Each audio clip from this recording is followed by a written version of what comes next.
Media का काम था ये बात पहुंचाए, लेकिन नहीं पहुंचाई होगी। वो तस्वीर है कांग्रेस के शासन वाले कर्नाटका की। कुछ दिन पहले वहां एक छोटा दुकानदार, उसको सिर्फ इसलिए बुरी तरह से पीटा गया, लहूलुहान कर दिया गया, क्योंकि वो अपनी दुकान में बैठे बैठे हनुमान चालीसा सुन रहा था। ये कांग्रेस की कर्नाटका की सरकार का काम देखिए। अपनी छोटी सी दुकान में एक गरीब आदमी भक्ति भाव से प्रभु हनुमान जी का स्मरण करते हुए हनुमान चालीसा सुन रहा था, उसको लहूलुहान कर दिया गया।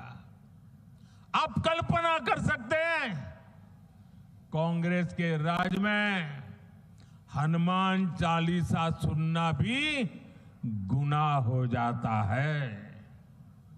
कांग्रेस के राज में अपनी आस्था का पालन करना भी मुश्किल हो जाता है, और राजस्थान तो खुद इसका भुगतान रहा है।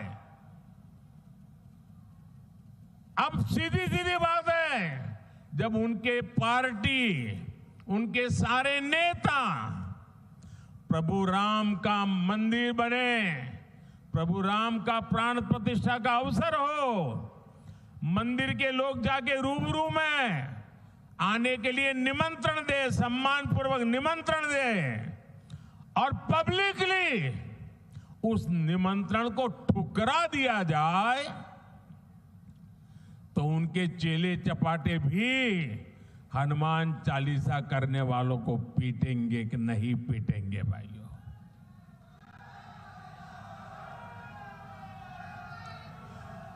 कुछ दिन पहले ही रामनवमी बीती है।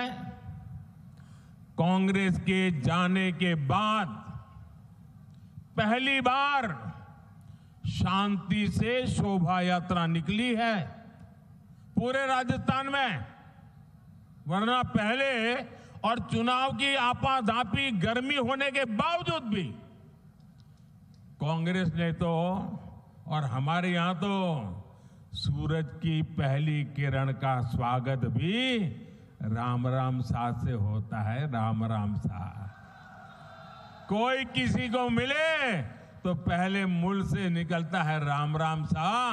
कांग्रेस ने तो राम राम सा कहने वाले राजस्थान में राम नवमी पर प्रतिबंध लगा दिया था।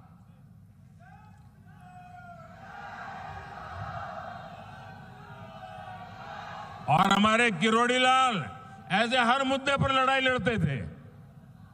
कांग्रेस ने शोभा यात्रा पर पत्थरबाजी करने वालों को सरकारी संरक्षण दिया था।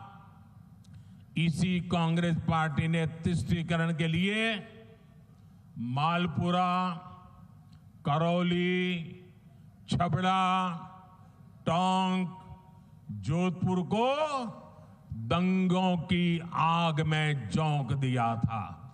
झोंक दिया था कि नहीं झोंक दिया था? झोंक दिया था कि नहीं झोंक दिया था? क्या ऐसे लोगों को माफ करोगे?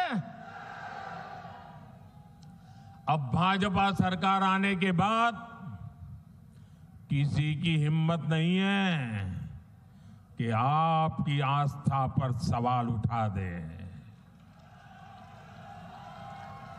अब आप चैन से हनुमान चालीसा भी गाएंगे और राम नवमी भी मनाएंगे, ये भाजपा की गारंटी है।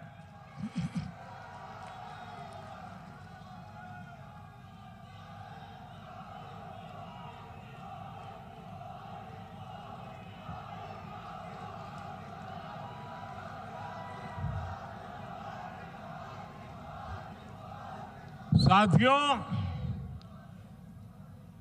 अभी परसों जब मैं राजस्थान आया था तो मेरा एक 1.5 मिनट का भाषण 90 सेकंड का भाषण और मैंने कुछ सत्य देश के सामने रखा और पूरी कांग्रेस और इंडी गठबंधन में ऐसी भगदड़ मची है, ऐसी भगदड़ मची है। मैंने सत्य रखा देश के सामने। कांग्रेस आपकी संपत्ति छीनकर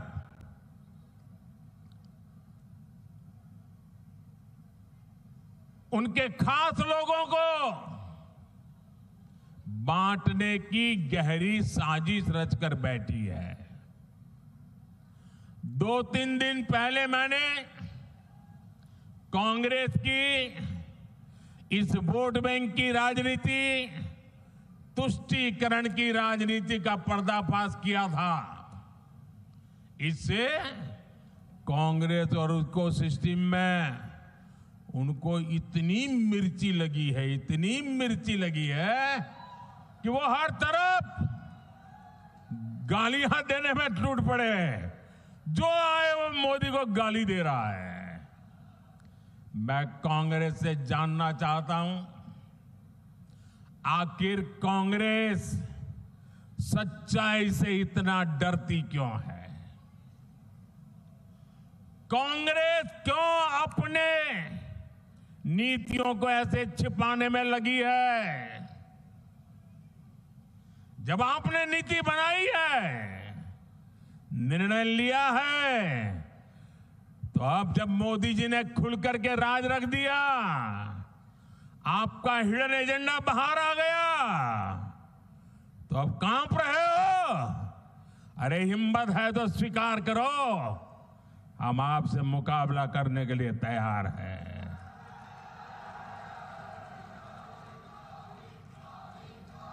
मैं ये बात देश को साफ साफ बताना चाहता हूं कि कांग्रेस वोट बैंक पॉलिटिक्स के दलदल में इतना धंसी हुई है कि उसे बाबा साहब के संविधान की भी परवाह नहीं है। और आपको पता होगा, उन्होंने मैनिफेस्टो में तो लिखा है कि आपकी संपत्ति का सर्वे करेंगे। हमारी माताओं बहनों के पास जो स्त्री धन होता